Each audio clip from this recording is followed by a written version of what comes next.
Estamos começando mais uma edição do nosso podcast aqui pela TV Sintracom São Paulo. Eu sou o Tony Duarte e obrigado pelo carinho da sua preciosa atenção. Na bancada hoje o nosso companheiro Antônio de Souza Ramalho, nosso Ramalho da construção.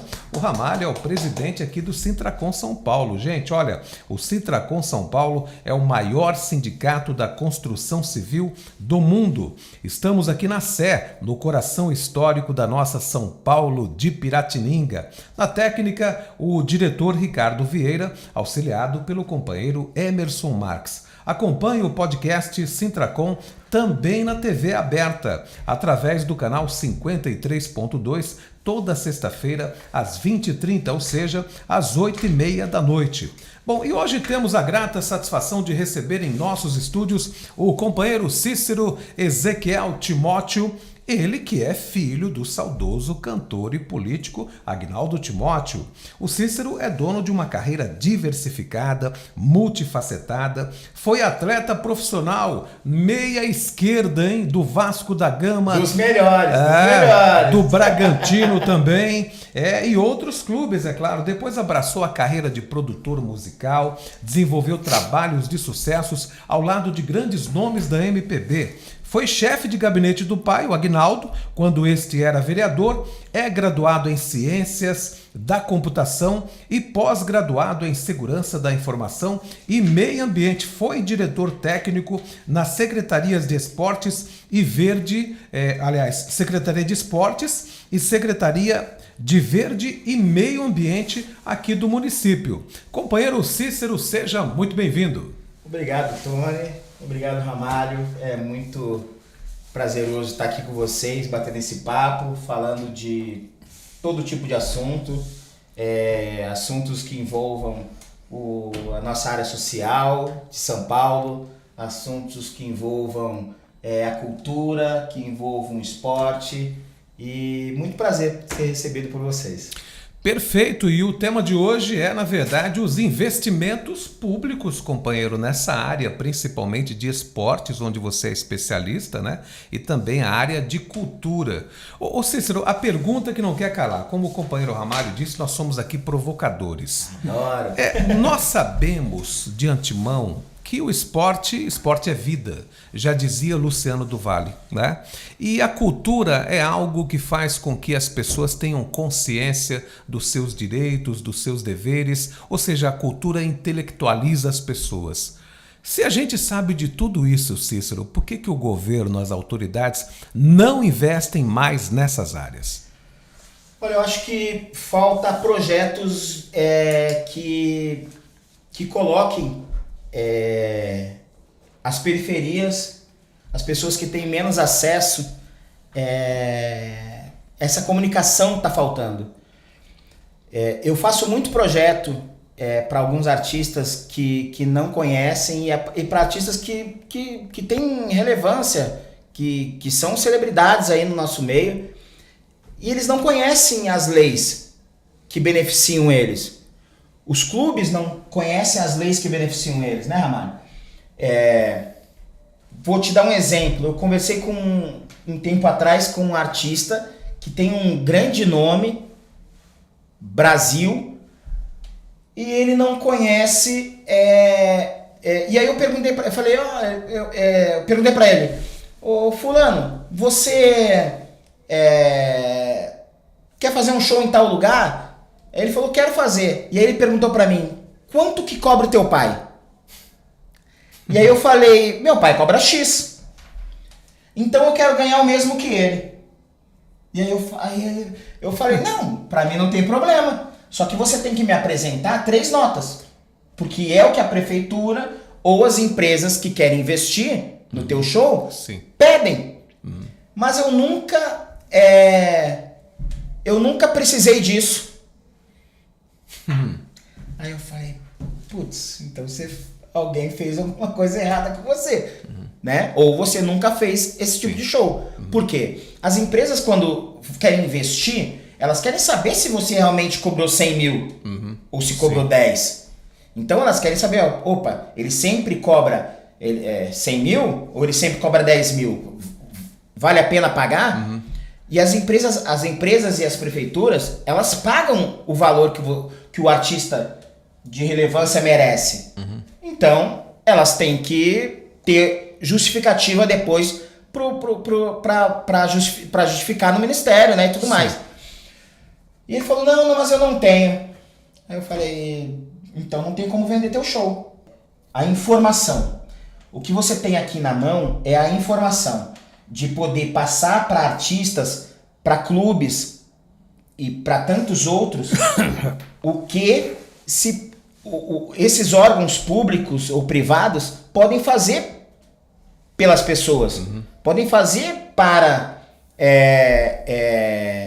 até mesmo se a gente quer um patrocínio aqui para o podcast, tem como fazer um projeto, apresentar o projeto e buscar quem vai pagar através de lei Rouanet ou leis de incentivo. Mas tem que buscar isso daí. E as pessoas não conhecem. E nem os artistas.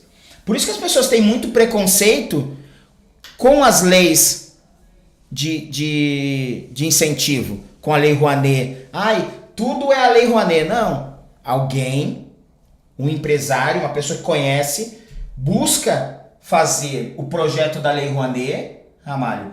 Ele busca fazer o projeto, ele apresenta, eu quero que o Ramalho seja o protagonista do projeto. Então eu faço o projeto e coloco você como protagonista do projeto. Não que você seja o dono, mas você... Apareceu agora há pouco tempo que estavam reclamando da Cláudia Raia, que recebeu 3, 5 milhões de uma lei de incentivo. Não é ela que apresenta, é alguém que apresenta um projeto relevante, que tenha acessibilidade, que tenha pessoas que tenham acesso, como a terceira idade e tudo mais, e aí elas podem usufruir desse evento. Né? Não é uma coisa que simplesmente a lei Rouanet sustenta artista. Não, ela sustenta dezenas de pessoas por detrás desse trabalho, né? Só que vendem, aprenderam a vender como se fosse um trabalho de vagabundo.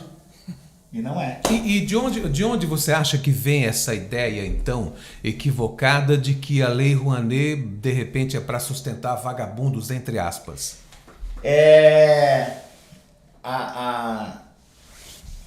Tem gente que pensa assim, na área política, inclusive. Então, a área política que vende isso é a área que não se beneficia supostamente disso. Ou às vezes até se beneficia. Eles falam muito que não se beneficiam, que não se beneficiam das leis de incentivo, mas eles fazem também muitos projetos através dos assessores que beneficiam pessoas que estão ligadas a ele, que acreditam. Vou te dar um exemplo aqui de uma pessoa que muito ganha com lei de incentivo, que é o Gustavo Lima. Né? O show do Gustavo Lima custa hoje 700, 1 milhão de reais. Eles são beneficiados pelas leis. Não é o Gustavo Lima que faz, é alguém que faz o projeto e ele se beneficia. E coloca o Gustavo Lima. E coloca o Gustavo Lima. E ele como artista. E ele como artista ele vai. Só que onde está o erro aí? Existem cidadezinhas aqui do interior de São Paulo, de todo o Brasil, que tem 100 mil habitantes, 10 mil habitantes, 20, 30 mil habitantes. Eles têm um PIB que possa pagar o Gustavo Lima? Não tem. E aí eles se beneficiam através da lei Rouanet, através de várias outras leis. E isso não é legal. Isso que aí vem o Ministério Público e embarga para que não aconteça o evento.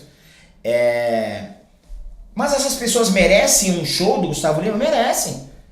Mas ele também tinha que ter a consciência de que é uma cidadezinha que tem um PIB muito pequeno. Que não arrecada aquilo dali nem para a saúde, nem para o esporte, nem para a cultura, né? E aí ele precisa entender que esse dinheiro pode ir, tá sendo tirado de pessoas que precisam. Sim, perfeito. Companheiro Ramalho, seja muito bem-vindo. Muito obrigado, Tony. Aproveitar aqui para agradecer o Cícero.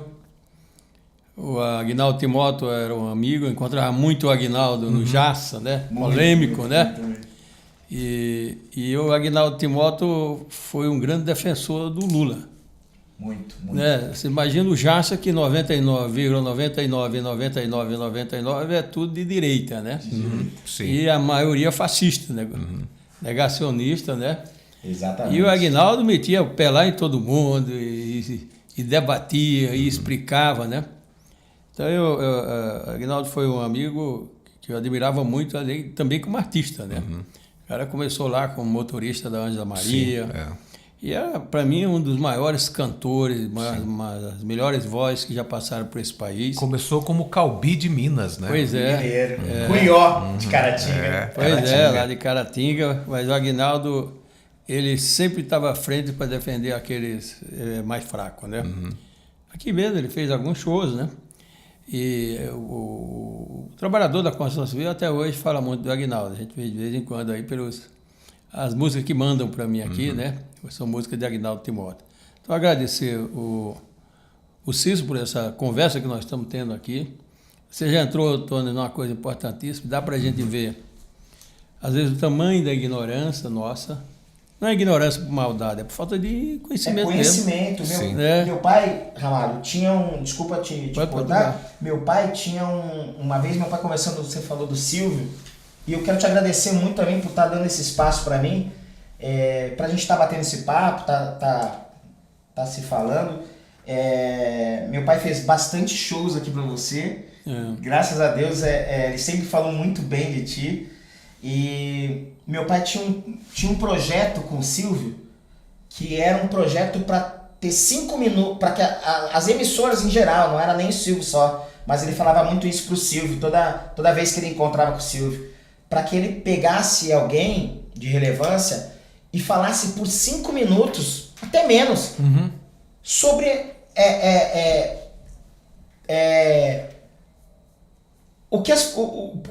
falasse diretamente com o jovem, para que o jovem ele tivesse uma educação, para que o jovem se preocupasse mais com os seus pais, para que os seus pais se preocupassem mais com seus filhos, para que tivesse ideias no meio do caminho e pudesse ter um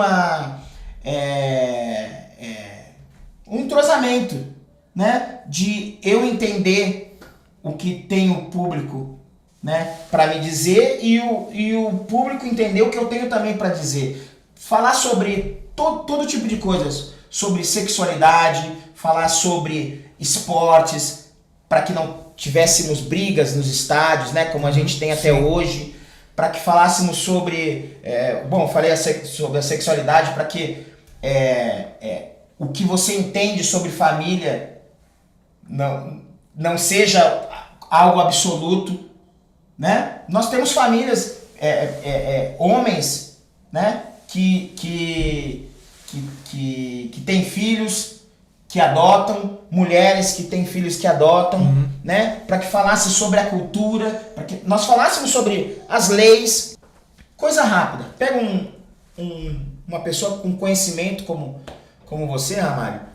Vou te chamar de você, com todo respeito. Eu sou jovem, 76 anos só.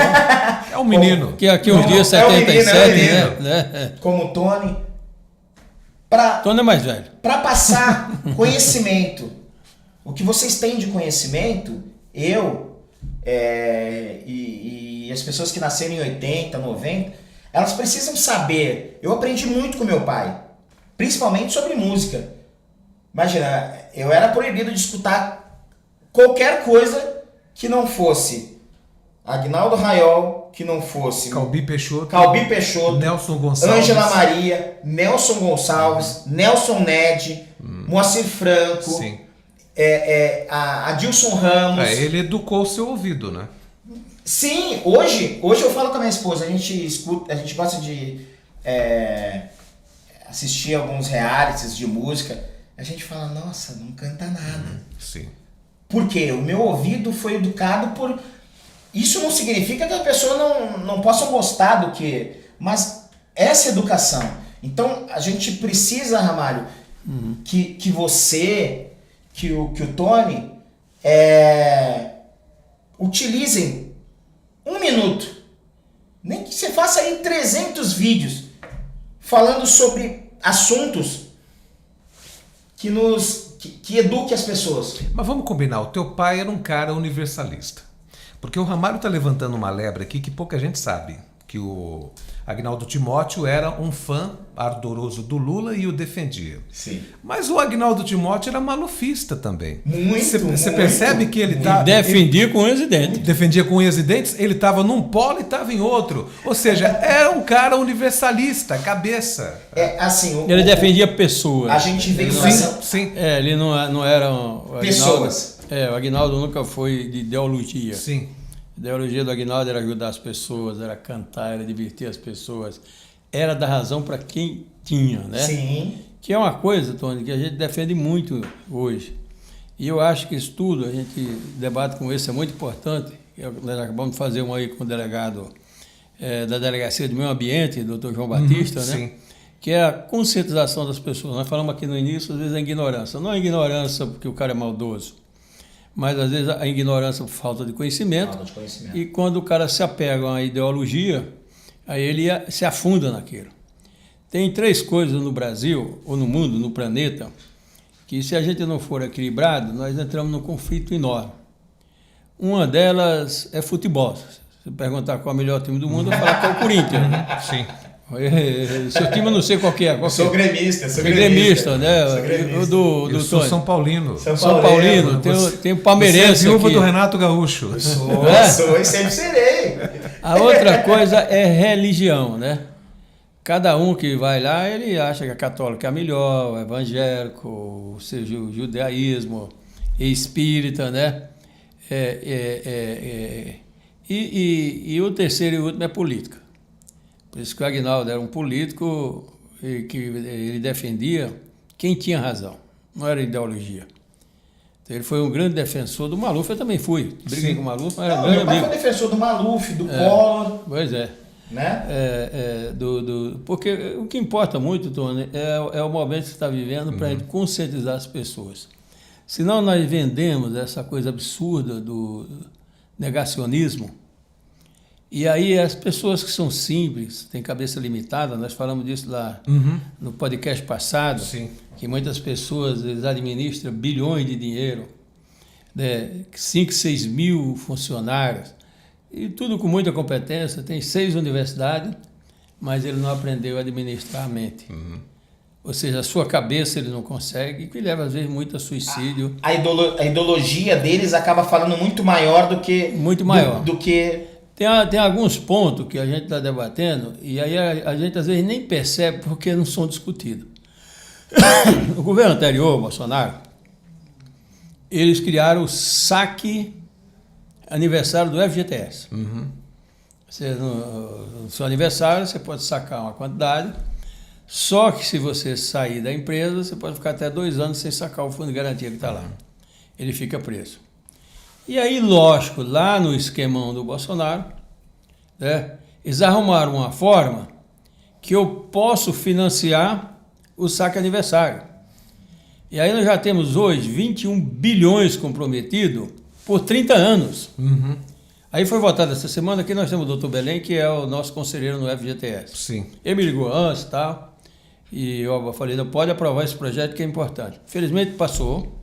E vai acabar com toda essa baboseira. Para não criar um corte de uma vez, a partir de novembro agora, você só pode antecipar o saque aniversário em até 6 parcelas. Não em 30 anos. Sim. Mesmo que em 30 anos o banco te leva 90% do valor do FGTS, você perde tudo isso. E você pega o dinheiro para quê? Para jogar, para coisas fúteis às vezes, para essa ganância. Sim. E a partir de novembro de 2026, somente em 3 parcelas. Então, isso é uma coisa de conscientização de que nós precisamos debater muito. Da mesma forma, é a Lei Rouanet, que ele entrou muito aí, e que os negacionistas descem o pau na Lei Rouanet, como desce também do Bolsa Família. Né? E esquece que a Lei Rouanet, além de movimentar a economia, ela entra numa grande defesa da cultura, do esporte, do artista, e completando, e é uma coisa que falta muito a gente começar a debater isso para trazer a realidade para a sociedade, né? É que nós possamos fazer com que as pessoas tenham conhecimento da realidade.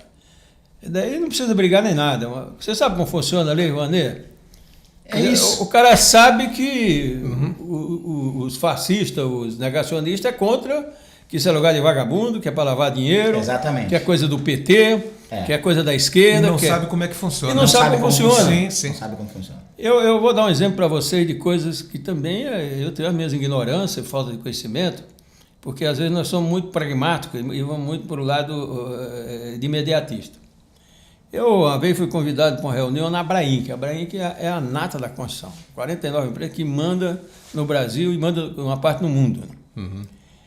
E lá a Abrainc estava recebendo a Viviane Senna, porque ela faz parte do instituto criado pelo irmão dela, o Instituto Ayrton Senna. Sim.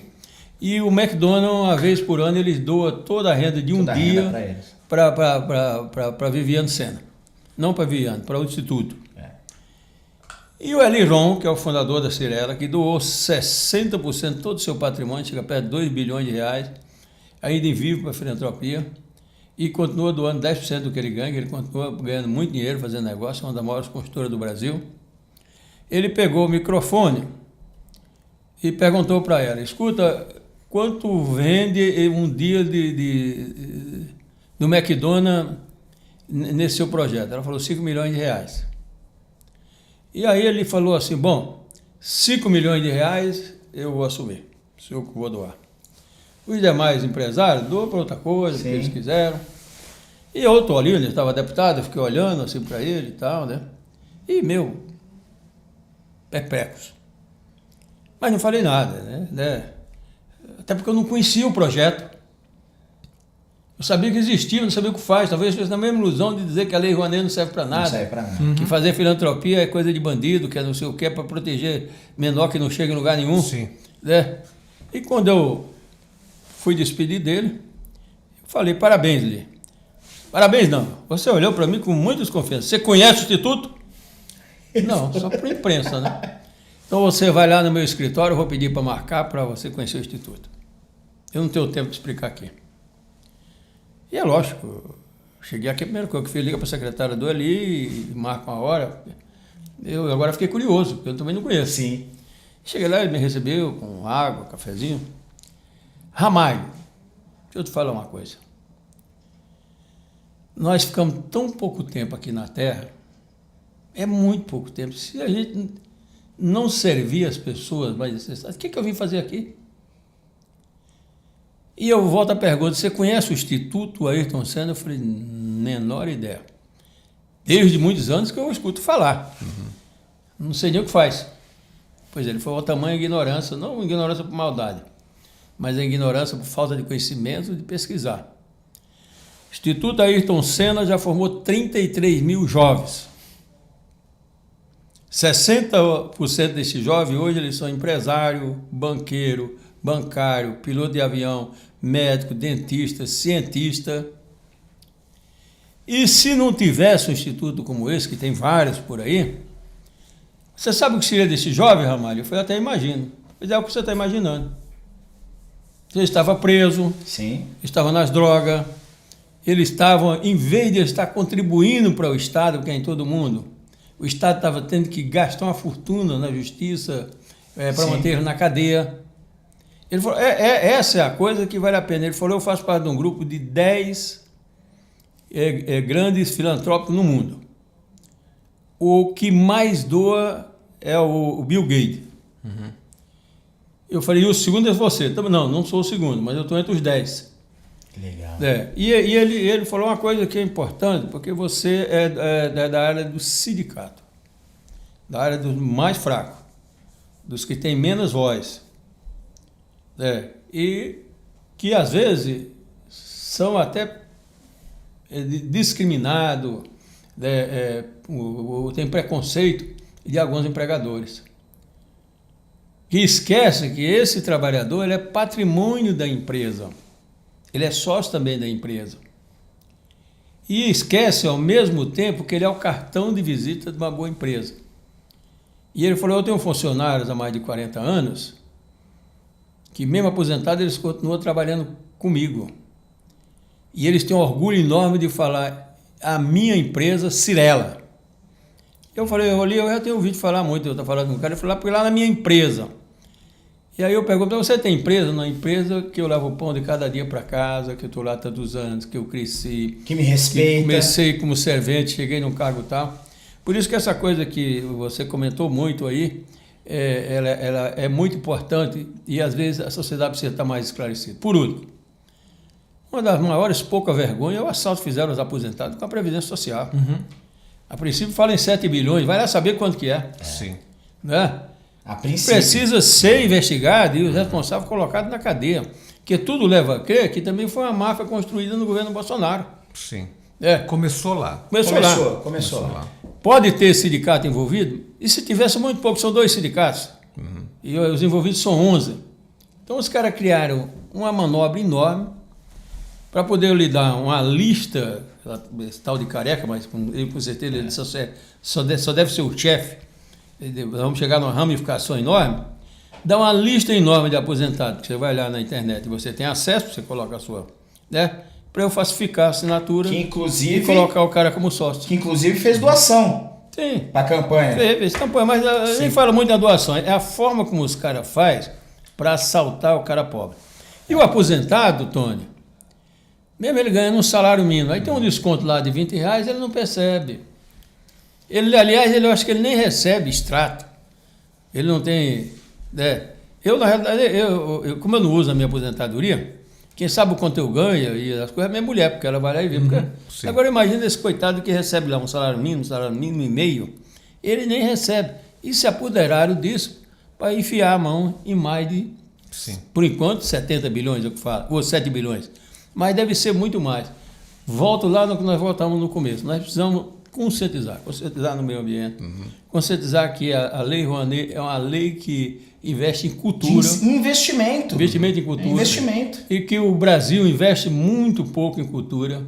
Nós temos exemplo aqui que o Tony acompanha da construção civil. Quantos talentos nós não temos na construção civil? Sim. Poeta, cantor, compositor. E às vezes trabalha de servente de obra, porque falta aqui alguém para dar uma mão para você revelar esse grande artista que está por trás de todo mundo. E ele, às vezes, se sente até frustrado, porque ele faz 50 músicas, não publica nenhuma. Claro, se não tiver alguém para levar, se não tiver um Cícero da vida, ou um Aguinaldo Timóteo da vida, ou alguém que queira fazer isso aí, nós não vamos descobrir isso. Portanto, é muito mais fácil a gente criticar, Tony. Sim. Agora, Cícero, isso que o companheiro Ramalho está levantando, essa lebre, é importantíssima. Inclusive desse incentivo da Lei Rouanet e outros dispositivos para ajudar a classe artística e promover a cultura. Agora, como disse o Ramalho, nós aqui somos provocadores, né? Eu quero ouvir de você a sua opinião, porque hoje nós temos um Congresso Nacional que tem aí um pacote de emendas da ordem de 50 bilhões de reais. Agora, se toda emenda que fosse liberada pelo governo federal, porque isso aí sai do cofre do governo federal, isso aí sai do nosso cofre, do nosso dinheiro, porque quem paga os impostos é o povo. Se toda emenda que fosse liberada tivesse uma justificativa, olha, vamos investir tanto no esporte nessa cidade, vamos investir tanto na cultura, mas são 50 bilhões de reais e a grande maioria ninguém sabe para onde vai esse dinheiro e vai pelo ralo. Como é que você quer defender investimento público em esporte e em cultura se a gente não consegue fiscalizar esses 50 bilhões de reais, Cícero? Vamos lá. Se eu não me engano, eu escutei... Eu quero deixar bem claro aqui. Eu sou apaixonado por política e pela política que meu pai também fez. Meu pai pode não ter grandes projetos. Meu pai teve um projeto relevante aí, que é o projeto do posto de apoio ao taxista. Né? É o projeto que talvez mais relevante da carreira dele. Como meu pai foi deputado federal pelo Rio de Janeiro por 2 mandatos. renunciou. Vereador em São Paulo. Renunciou. Depois meu pai foi vereador por 2 mandatos no Rio de Janeiro. Depois veio para São Paulo a convite do Paulo Maluf. Sim. Foi deputado, foi vereador. O projeto mais relevante que ele tem, que eu acredito que tenha sido mais relevante, foi do posto de apoio ao taxista. Que mexeu muito com os taxistas, que é um posto de apoio na qual o cara possa tomar o seu cafezinho, fazer as suas necessidades, lavar seu rosto para acordar, né? Porque às vezes o cara faz 12 horas direto. E ele dava o dinheiro das emendas dele para esses projetos. Se você procurar quantos postos de apoio tem aí, se você achar 5, 6, é muito. Então é triste isso, Ramalho. Porque você se dedica para fazer algo bom pro cidadão e aí vem uma situação e acaba não fazendo.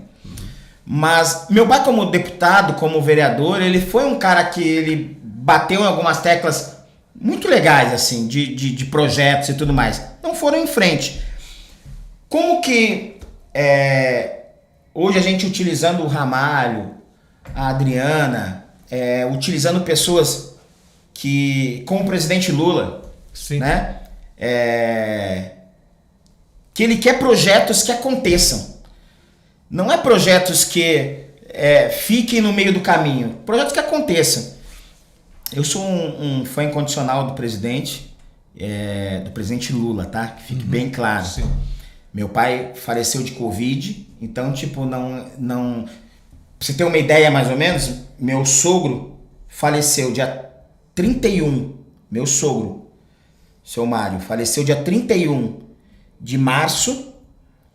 Eu estava internado e meu pai faleceu dia 3 de abril. Eu sou um cara completamente às avessas em relação ao Bolsonaro. É um cara que me faz mal de falar o nome dele. O que eu puder fazer para que o presidente Lula tenha o 4º mandato, ou quem ele venha indicar tenha, as pessoas que estejam com o PT, porque as pessoas que estão com a esquerda, eu tenho muitos amigos de direita, muitos, mas eu não vejo projetos eu vejo de amigos de esquerda, que vão pra rua, que brigam, que tem um sindicato, que tem uma associação, que tem uma ONG. Desses eu vejo uma relevância de brigarem pelos artistas, ou brigarem pelo pessoal de luta, ou brigarem pelo pessoal do esporte em geral, sabe? Sindicalistas. Esses brigam e fazem algo por alguém. A direita a gente tá vendo aí completamente perdida, querendo simplesmente defender o Bolsonaro. O Congresso, parte do Congresso, a única coisa que quer é a emenda PIX e defender o Bolsonaro. Mas como é que coíbe isso? Essa sangria desatada dos 50 bilhões de emendas? Elegermos pessoas que acreditam que... comprometidas. Que sejam comprometidas com a população. Que elas não estejam comprometidas em defender o Bolsonaro, que elas não estejam comprometidas em fazer dancinha na internet, tá? Votar hoje em blogueirinhos não vai trazer projetos, principalmente para nós da cidade de São Paulo. Eu sou gaúcho, morei muito tempo no Rio, mas hoje eu moro há muito mais tempo aqui em São Paulo. A gente precisa colocar pessoas no Congresso, nas câmaras de vereador, nas assembleias, que tenham um compromisso. Eu tenho amigos da direita que eles têm compromisso também com a área progressista. E não tem compromisso em ter que pagar, tipo... não sei se eu posso falar o nome da pessoa, mas vou falar do Tarcísio, que tem hoje um compromisso com o Bolsonaro, e tudo que o Bolsonaro falar, ele tem que falar amém. O que a gente precisa é de projetos. A gente estava aqui falando anteriormente sobre meio ambiente. Se você não acredita no meio ambiente, você não acredita no futuro. Mas você falou do Tarcísio, o governador Tarcísio de Freitas. O Ricardo Nunes, que já esteve aqui conosco também, né, Ramalho? Já até mais de uma vez, né? E o que eu imagino é o seguinte, porque o Ricardo é, na verdade, ligado ao Tarcísio. E o Ricardo tem promovido aí, na verdade, a Semana Cultural, que é algo que tem atingido aí milhares, milhões de pessoas, e muita gente diz que é uma coisa positiva. Nesse aspecto, não é uma boa política? O Ricardo é diferente. Você dissocia um do outro. Eu consigo fazer essa... Sim. Eu sei que ele tem que Mas estar... você sabe que o Ricardo está ligado ao Tarcísio sim. foi eleito com boa parte do capital do Bolsonaro. Sim, mas não com o Bolsonaro. O Bolsonaro não apoiou o Tarcísio. O Bolsonaro apoiou o Bolsonaro apoiou o Ricardo. O Bolsonaro não apoiou o Ricardo. O Bolsonaro ficou isentão quando ele viu que o Tarcísio não ia puxar o... Não, vou apoiar o Ricardo. Os votos do Tarcísio, a eleição do Tarcísio, se deve demais a um erro do Marçal, que foi de falar lá falou do documento lá falsificado. Se deve muito ao erro do Marçal e se deve muito ao Tarcísio, porque o Tarcísio bancou, falou, não, vou apoiar o Ricardo Nunes. Sim. Porque o Bolsonaro em si, ele ficou isentão, né? Quando o Bolsonaro fica isentão e o Tarcísio compra essa briga, aí criou-se, dentro da política aqui de São Paulo, um grande apoio ao Ricardo, e o Ricardo teve... Eu fiz campanha pro Ricardo, sim, através de um amigo, fiz campanha pro Ricardo, acredito que o Ricardo tenha boas intenções, ele é um cara... tive com ele há pouco tempo numa feira, né? Acredito que ele é um cara concentrado. Infelizmente, a gente tem algumas políticas que te forçam a ter a ir para caminhos que às vezes não te levam, né? Assim como meu pai, eu não sou direita, eu não sou esquerda. Sim, sim. Mas eu apoio pessoas que têm um pensamento progressista para São Paulo, sabe? O Tarcísio, ele comete alguns erros voltado a esse apoio incondicional ao Bolsonaro, mas ele também comete alguns acertos, que é saber pedir desculpa, saber se colocar numa situação de voltar atrás, que é o que o Bolsonaro não fazia.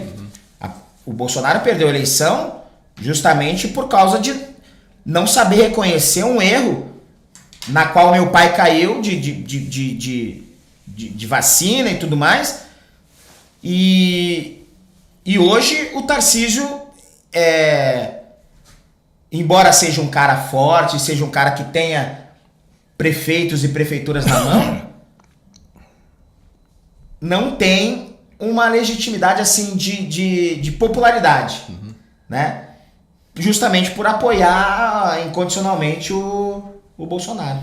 Perfeito. Ramalho, você quer acrescentar alguma coisa? Eu quero pontuar algumas coisas que é importante, porque nós estamos hoje praticamente falando no mundo da política, né? E a gente que é progressista, mais para o lado de ficar fora da polarização, né?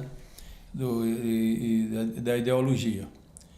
Mas eu que ainda acho que muitas pessoas faz a diferença, o Lula faz a diferença, é que a gente disputa uma eleição natural, mas você ganhou, você é prefeito de todas as sociedades. Sim. Você é governador de todo o povo. Você não escolhe uma ideologia. Você é presidente de todo o povo. Eu lembro que uma ocasião, lá atrás, Tony, eu fui candidato pelo PDT. Convido o Leonel Brizola, depois o Brizola morre, fica o Lupe. E nós lançamos em 2006, Cristóvão Buarque, senador Cristóvão Buarque, Sim. a presidente da República, que tinha 0,5%. O homem da educação. Homem da educação, que tinha um puta projeto de educação. Carlos Apolinário em São Paulo, governador, 0,5%. Apolinário. Eu não fui eleito, eu fiquei em terceiro suplente com 32.997 votos, mas não fui eleito. E o primeiro mandato do Lula, a gente trabalhou num grande projeto que se tornou hoje Minha Casa Minha Vida. Com empresário, um projeto até que não foi por iniciativa minha, foi por iniciativa do saudoso Valdemar da CUT e do PT, que me procuraram. A princípio eu não aceitei a forma deles, porque eu acho que projeto onde você não envolve governo, empresário e trabalhador junto, a coisa individualista não avança, né? Mas depois ele foi orientado lá pelo ministro do Lula e voltou, e nós ficamos 4 anos fazendo um projeto que não chegou a nada. Pois bem, quem foi para o segundo turno? Geraldo Alckmin e Lula. Brizola tinha morrido. E o Lupe, lá na executiva, eles resolveram apoiar o Lula. E o pessoal nosso estava aqui na direção, inclusive o Paulinho, que era o presidente, né? O pessoal ficaram um pouco descontente porque não foram consultados, né? E na época alguém me pediu para eu fazer um trabalho para apoiar o Geraldo. Eu que tenho uma relação com o Geraldo de anos, mais de quase 50 anos. No princípio eu não aceitei por entender que eu não tinha nenhum prestígio num partido que eu estava ali há 2 anos. Mas depois, conversa daqui, conversa de lá, eu fui conversar com a Tereza Zerbini e outro, fomos apoiar o Geraldo. Perdemos as eleições. O Lula ganhou, assumiu. E eu fiz um ofício saindo do projeto que estava envolvido a CEBIC, que tinha como presidente, né, o Paulo Simão, o pessoal da CUT, que estava mais próximo, outras centrais nem tanto. E a alegação que eu fiz, gastei 4 anos muito dinheiro com consultor, com economista, com arquiteto, com todo o pessoal para fazer um estudo de um projeto popular. Até porque o PT sempre foi limitado o dinheiro deles e os empresários faziam parte deles. E quando você ia cobrar, ele falava, não, é tripartite, o governo faz um e os empresários faz outra, né? Trabalhadores outro. Mas a CUT sempre entrava na parcela do governo. Foi o sindicato aqui que voltou 4 anos. E quando eu fui entregar a carta muito bem feita, foi feita pelo doutor Aroca, né? Todo mundo leram a carta, entenderam as minhas fundamentações, tanto o presidente da CEBIC, que é a Câmara da Indústria da Construção, como o próprio pessoal do PT que trabalharam nisso tudo, né? E um certo dia, o Lula tomou posse, se não me engano, dia 1º de janeiro. Em abril, um certo dia, ele me ligou convidando para ir a Brasília. Presidente Lula. Presidente Lula. E ele tinha me falado no telefonema o seguinte, eu quero sem imprensa e sem assessor. Eu falei, meu Deus do céu, o cara não tem uma relação boa com ele. O que ele quer? Trabalhei contra ele, perdi as eleições, né? Fiquei sem nenhum prestígio político nenhum. Saí até do projeto que eu estava bancando, o que esse cara quer comigo e dessa forma. Mas eu nunca fui um cara de temer nada, eu fui. E ali, vocês conhecem o Raul X.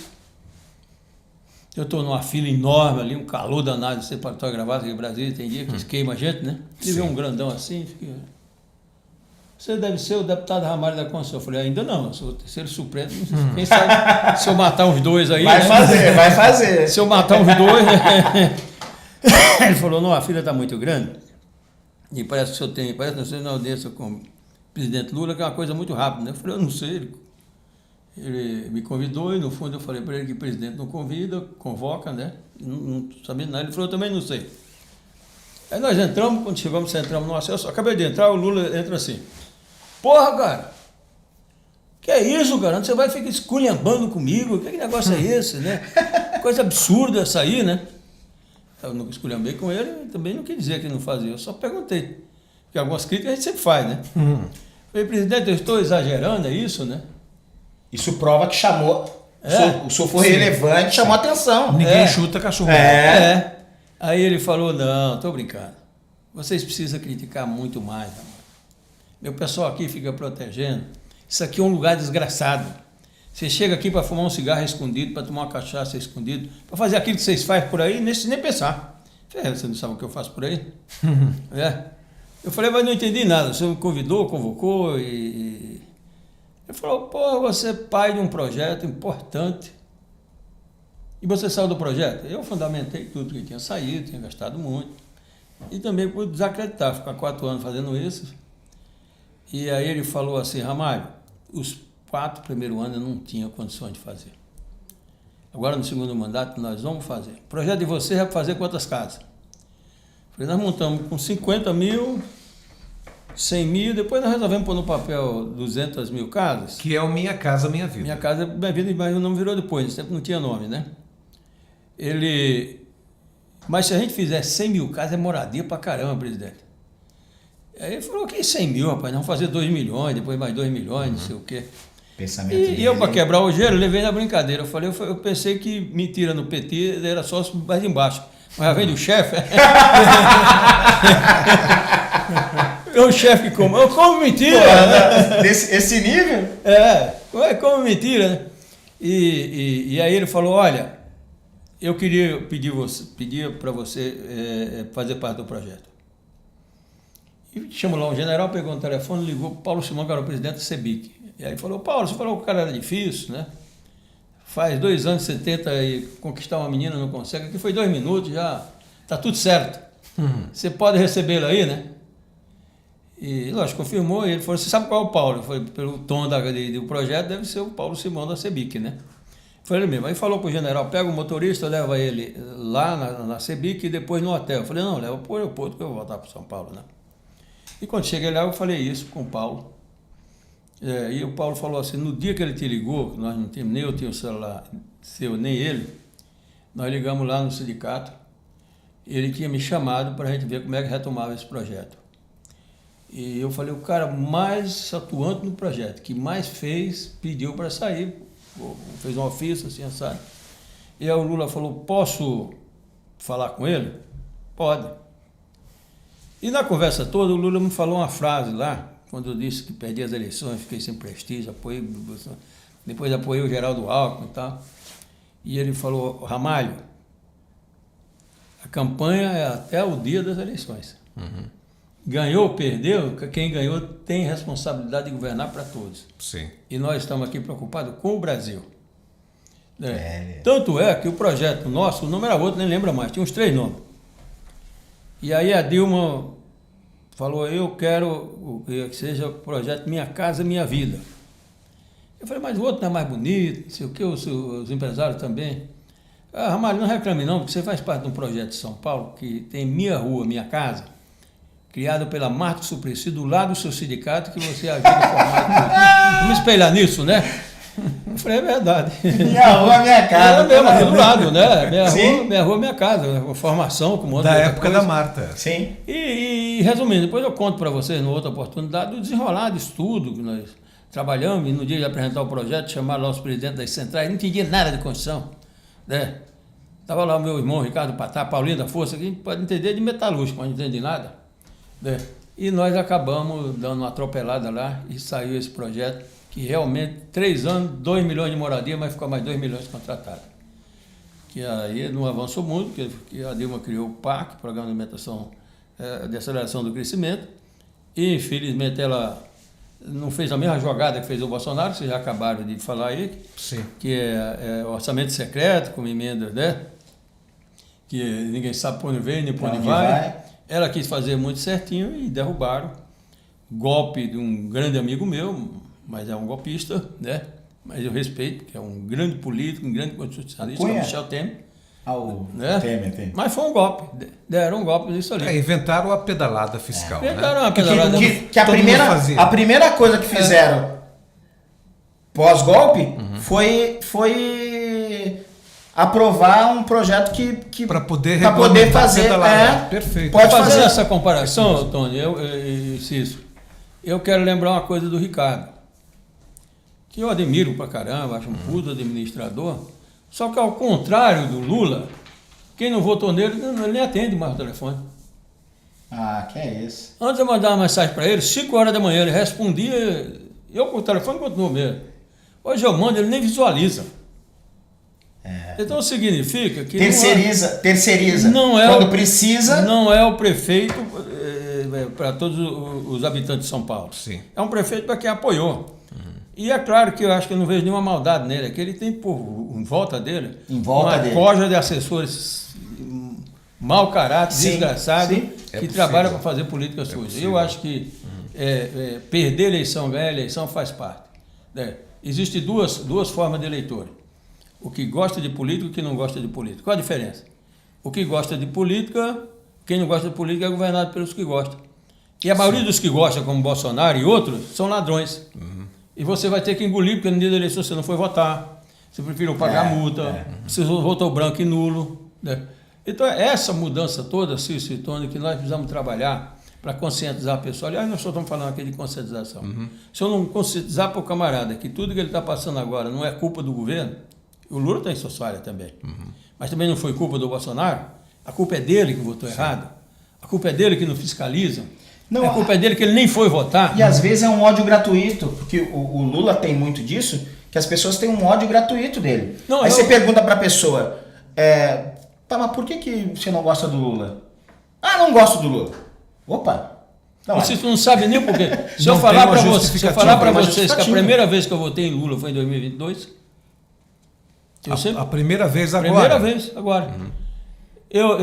Mas eu sempre admirei o Lula. Sim.